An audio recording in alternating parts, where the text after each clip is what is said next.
Hear this word from the book that we love today from 2 Samuel chapter 18, verses 5 to 9, 15, and 31 to 33. The king ordered Joab and Abishai and Ittai, saying, "Deal gently for my sake with the young man Absalom."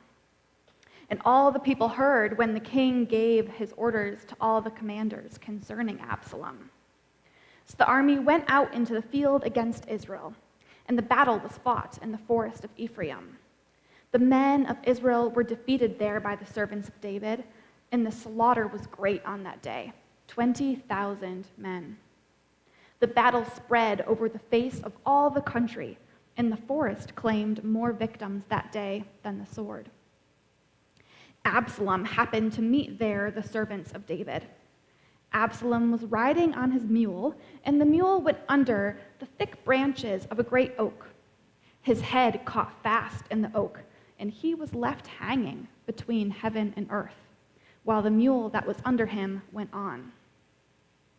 And 10 young men, Joab's armor-bearers, surrounded Absalom and struck him and killed him. And now, jumping forward a little bit in time, a messenger is sent ahead to King David, and we read, "Then the Cushite came, and the Cushite said, 'Good tidings for my lord the king, for the Lord has vindicated you on this day, delivering you from the power of all those who rose up against you.' The king said to the Cushite, 'Is it well with the young man Absalom?' And the Cushite answered, 'May all the enemies of my lord the king and all who rise up to do you harm be like that young man.' The king was deeply moved and went up to the chamber over the gate, and he wept. And as he went, he said, 'Oh, my son Absalom, my son Absalom, would that I had died instead of you, O Absalom, my son, my son.'" This is the word of the Lord. Thanks be to God. You may remember that King David's family is messy. They are so messy, they could be the stars of any soap opera or reality TV show.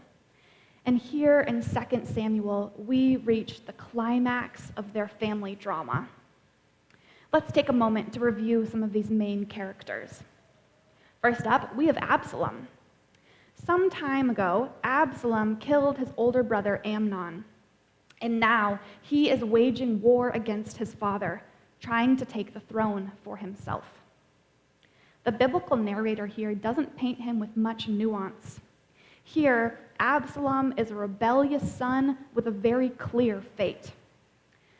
God has declared that David will be king, so in the biblical narrator's mind, Absalom just seems to be in the way. David is painted with some more details, with more shadows and highlights, if you will. In this passage, we see David caught between two of his roles. He is a military leader, and he is a father. He is engaging in a war against his own son. To remain king, he has to win. But at what cost? In the beginning of this morning's text, we hear David give his officers an order: "Deal gently with the young man." These words aren't exactly gushing with fatherly affection, and yet they're also more than we might expect. David is at war. The best way to put down rebellion is to kill the rebellion's leader. David knows that. David's army knows that. And yet, David says, "Deal gently with the young man." David is a famed military leader, but in this text, we are reminded that he is also a father. We might even argue that David is more of a father than a military leader. Rather than making a rational, war-winning decision to kill the rebel leader, he commands his officers to spare a son. At this point, the narrative zooms back in, and our focus turns to Absalom. Absalom enters the forest on the back of a mule. In those days, mules were the mounts of kings, And so this decision to ride into battle on a mule shows us how serious he was about taking the throne. But as he's riding along, his head gets stuck in a tree. Maybe he didn't duck low enough under a low-hanging branch, or maybe that hair he so famously boasts about got tangled in some branches. Either way, he is stuck. He is so stuck, his mule goes on without him, abandoning him in this tree. He is hanging by his hair, his feet kicking uselessly at the empty air beneath him. He is trapped, and he is vulnerable. In verse 9, we read, "His head caught fast in the oak, and he was left hanging between heaven and earth." Hanging between heaven and earth. Maybe that's just a poetic line, but maybe it suggests something about Absalom himself rather than just his physical location.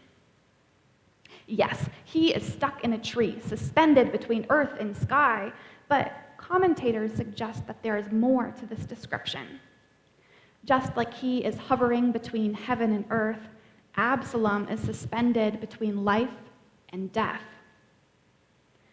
While he hangs in the tree, his life hangs in the balance. Will some of his men come along and help him down? Will some of David's men find him and cut him down? We can feel the literary tension here. Just like David is caught between his role of father and military leader, Absalom's identity and his corresponding fate are wavering too. Is he a rebel sentenced to execution, or is he a son of inestimable value? Stuck in the tree, hanging between heaven and earth, Absalom's identity and his very life hang in the balance. I wonder if you have ever found yourself hanging between heaven and earth, hanging between what you have always known and an uncertain future, hanging between multiple sets of roles and identities, not sure which ones fit anymore, even hanging between life and death. I am deep in the trenches of job searching right now, and I wake up and go to bed every day feeling like I am hanging between heaven and earth. I feel like my life is on pause and also like it is racing past me. My future is a giant question mark. My fate feels uncertain. I feel like my hair is caught in a tree and I am squirming and squirming, but I'm not even sure what I would do if I got my feet on the ground again. Maybe you are dangling between heaven and earth too. Maybe you are waiting for a diagnosis, for a phone call that will change everything one way or another. Maybe you're waiting for a happier event like a graduation, a promotion, or even a wedding. Maybe you simply feel stuck and you're not sure what kind of change you need, but you feel certain that something is missing. Something is not quite right. You feel deep in your bones and the pit of your stomach that things aren't the way they could be, and they're certainly not the way you'd hoped they'd be. Maybe you feel a lot like Absalom, dangling from a tree. You had such grand hopes, but those hopes are fading. Maybe those hopes are already dashed on the ground around you. Once you knew who you were, but now you're not so sure. You feel trapped, exposed, vulnerable. It seems there is nothing left to do but wait for fate to deal out your destiny. Absalom's liminal moment, this moment trapped between life and death, this moment when he's trapped between the identity of a son and the identity of a traitor, doesn't last for very long. Soon enough, David's men find Absalom. David's men find him, and the commander convinces them to go against King David's command. They kill the rebel. They kill David's son. A trumpet declares their victory through this massive forest that they're fighting in, declaring, "The war is won. The prince is dead." Messengers run ahead to tell David the news. In our text this morning, we have just one of the messenger's responses. "Good news," he calls to David. "Good news! You won the war. The rebellion is over. May everyone who rises up against you share the same fate as your son." Now, I was an English major in undergrad, and this part of the text seems to be begging us to ask some questions. Like, did the messenger really think that David would receive this as good news? What kind of person brings news of a child's death and cries, "Good news"? If this messenger wasn't emotionally bankrupt, then was he a good politician? Was this messenger trying to shape the day's events into a more palatable story? Was he trying to control David's reaction?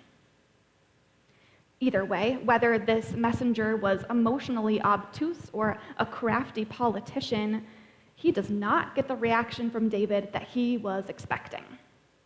He was hoping that David would celebrate this war victory, but instead, David mourns his son. Absalom was far from the perfect son. He murdered one of his brothers. He stole his father's wives and concubines. He tried to steal the throne and a country out from David. He publicly challenged and humiliated his father on a national scale. He was a scoundrel, a rebel, a traitor, and yet David mourns him. Critics have called this passage where David weeps over his son one of the most moving human passages in the entire biblical text. Here, David cries out with the anguish only a parent can feel. He has won the war, but in many ways, David has lost. David has been defeated. He wishes more than anything that his son was alive. He would trade his victory for a living, breathing, rebellious boy. He would trade a country, a war, even his own life. "If only I had died instead," he begs, and the words ring in our ears until we believe them. As the scriptures are fond of reminding us, David is a man after God's own heart. And here in this morning's text, I think we're reminded that, like David, God has a parent's heart. In so many ways, we are like Absalom. We might not be leading military rebellions against our parents, but certainly we have our sets of failures and sins. We lie to save face or get ahead. We prioritize our comfort and our safety over justice for our neighbors and for the earth that God so loves. We cheat on our tests and on our taxes. We are greedy and selfish and hard-hearted and vain. We have gotten ourselves into a big mess, and the soldiers are closing in around us. We are dangling between heaven and earth. Our fate, our death, the consequences for our actions aren't far off. David was willing to spare his murderous, rebellious son. When David won the war but lost his son, he wept and screamed. He discovered that the victory wasn't a victory at all, but the worst loss imaginable. In David's grief, we see the depths of a father's love. And if David was willing to save such a son at such a cost, how much more is God, the perfect parent, willing to do for all of us? If sin is holding us captive in a tree with fingers locked into our hair like brambles and branches, then God is the one who makes a way for us to climb down and be free. God is the one who makes a way for us to live, to stop hanging between heaven and earth, life and death, the sentence of a rebel and the freedom of a child to truly live. God, with a parent's heart, sent Jesus Christ into the world to live, die, and rise again so that sin and death might finally relinquish their hold on us. With his blood, Christ has purchased a ladder. With his death and resurrection, he raised a ransom fund to pay off the soldiers clamoring for our death. And with his pierced, scarred hands, he is gently untangling our hair from the thorns so that we might climb down, be free, and truly live. Amen.